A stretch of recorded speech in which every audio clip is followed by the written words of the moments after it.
কিশোরগঞ্জ জেলার ভৈরব থানার নাটালের মোড়ে চেকপোস্ট স্থাপন করে আমাদের CPC-2 ময়মনসিংহ 14 ব্যাটালিয়নের সদস্যরা আজকে বিশেষ অভিযান পরিচালনা করে আমাদের কাছে আজকে সন্ধ্যাতেই ইনফরমেশন ছিল যে ভারতীয় কিছু পণ্য, আমরা কনফার্ম ছিলাম না সেটা জিরা না অন্য কিছু, ভারতীয় কিছু পণ্য শুল্ক ফাঁকি দিয়ে আমাদের এই রোডটা হয়ে ঢাকা যাচ্ছে।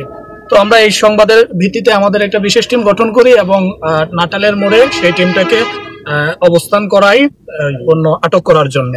তো আমরা আনুমানিক রাত 11:30টার দিকে আমাদের যে টার্গেট ছিল সেই টার্গেটকে ফেস করি এবং চেকপোস্টের মাধ্যমে তল্লাশি করে বুঝতে পারি যে সে একটা ট্রাক ইউজ করে ট্রাকের উপরে ভুসি এবং কাঠের গুঁড়ি দিয়ে নিচে ভারতীয় চোরাচালানকৃত জিরা নিয়ে যাচ্ছে। প্রায় পরবর্তীতে আমরা এটা জব্দ করি এবং সাক্ষীদের সম্মুখে জব্দ করার পর আমাদের ক্যাম্পে নিয়ে আসি। ক্যাম্পে নিয়ে আসার পর দেখতে পাই যে এখানে 240 বস্তা ভারতীয় চোরাই পণ্য রয়েছে জিরা।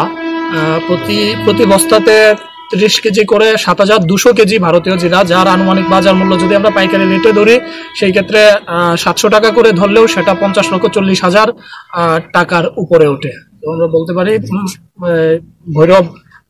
ভৈরব ক্যাম্পের বিশেষ অভিযানে আজকে অর্ধ কোটি টাকার অধিক মূল্যের ভারতীয় চোরাই পণ্য আটক হয়েছে।